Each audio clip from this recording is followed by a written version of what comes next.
Mu'alaf, melintasi jembatan menuju cahaya. Mengenal arti dan syarat-syarat yang membawa perubahan hidup. Assalamualaikum warahmatullahi wabarakatuh. Saat ini, jumlah agama yang dianut oleh masyarakat di seluruh dunia sekitar 4.000 jenis agama. Namun, beberapa agama dengan penganut terbesar yaitu Islam, Kristen, Hindu, dan Buddha. Bagi umat Islam, mengenal apa itu mu'alaf menjadi tidak asing lagi dalam kehidupan sehari-hari.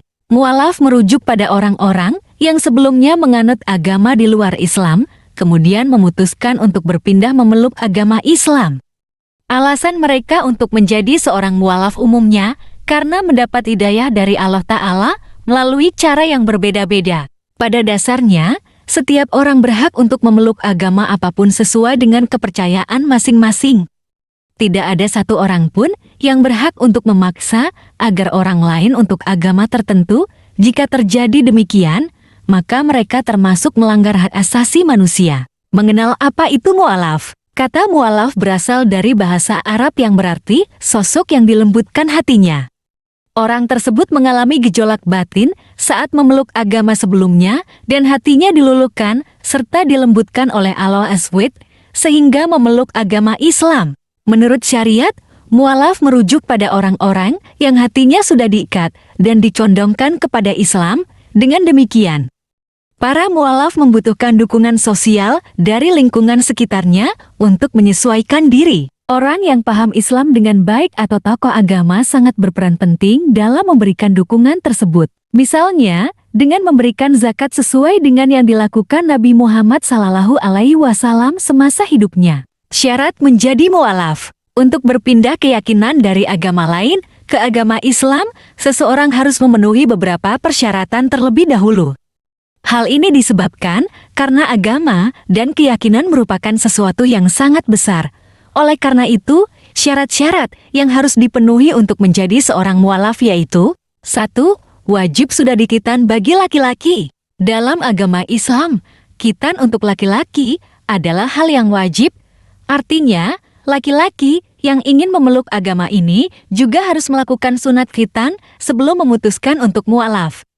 Pada umumnya, masyarakat melakukan khitan pada anak sejak mereka duduk di bangku sekolah dasar. Sementara itu, khitan juga memiliki banyak manfaat dari sisi medis atau kesehatan, mulai dari mencegah infeksi pada saluran kemih, mencegah penyakit yang berpotensi menyerang alat kelamin, dan menjaga kesehatan alat kelamin.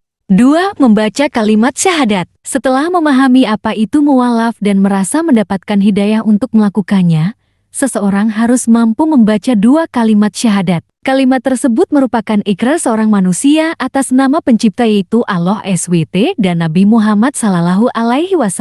Adapun Nabi Muhammad SAW merupakan utusannya. Selain membaca, umat muslim juga wajib untuk mengaplikasikan bacaan tersebut dalam kehidupan sehari-hari. Misalnya, melaksanakan sholat 5 waktu yang diakhiri dengan berdoa kepada Allah SWT. Melakukan berbagai hal sesuai dengan yang ajaran Nabi Muhammad SAW, termasuk berpuasa Senin Kamis, mengerjakan sholat sunnah, hingga bersedekah kepada yang membutuhkan. Bahkan, dalam rukun Islam, membaca 2 kalimat syahadat ini termasuk dalam rukun pertama. Selain menjadi diucapkan saat menjadi mu'alaf, kalimat syahadat juga merupakan kalimat yang dianjurkan untuk diucapkan sebelum meninggal dengan harapan akan ditempatkan di surga oleh Allah SWT. 3. Melakukan mandi besar. Mandi besar dalam Islam merupakan cara untuk membersihkan atau mensucikan diri dari najis dan hadas. Seorang mu'alaf sebaiknya melakukan mandi besar setelah membaca syahadat. Hal ini sesuai dengan yang tertuang dalam hadis yang diriwayatkan oleh Abu Daud 355. Akan tetapi, beberapa ulama juga mengungkapkan bahwa mandi besar bukanlah hal yang wajib bagi seorang mu'alaf. Mereka dapat melakukannya maupun tidak melakukannya. Namun, jika merasa ingin mensucikan diri, maka diperbolehkan untuk mandi besar dengan mengikuti cara-cara berikut. 1. Membaca niat mandi besar mandi wajib untuk mu'alaf. 2. Mencuci kedua tangan sebanyak 3 kali. 3. Membersihkan tubuh yang dianggap kotor atau secara keseluruhan. 4. Mencuci tangan dengan sabun. 5. Berwudu. 6. Membasuh kepala hingga ujung rambut, menyiram sebanyak 3 kali. 7. Menyela rambut dengan tangan seperti menyisir. 8.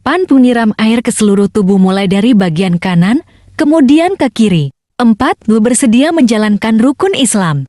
Rukun Islam adalah pondasi atau landasan yang harus senantiasa untuk diamalkan oleh umat muslim semasa hidupnya.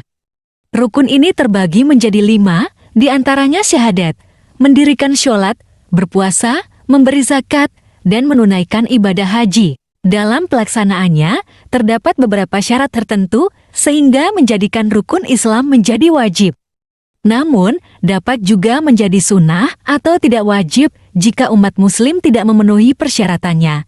Misalnya, melaksanakan ibadah haji hanya untuk orang-orang yang mampu saja. Jadi, jika umat Islam tidak mampu secara ekonomi, maka mereka tidak memiliki kewajiban untuk naik haji.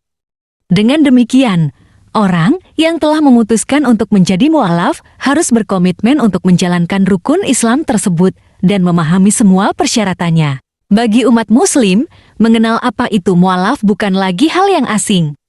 Istilah tersebut merujuk pada orang-orang yang dulunya memeluk agama di luar Islam, kemudian memutuskan untuk mengubah keyakinannya dan memeluk Islam. Waalaikumsalam warahmatullahi wabarakatuh. Terima kasih telah menonton Al Channel.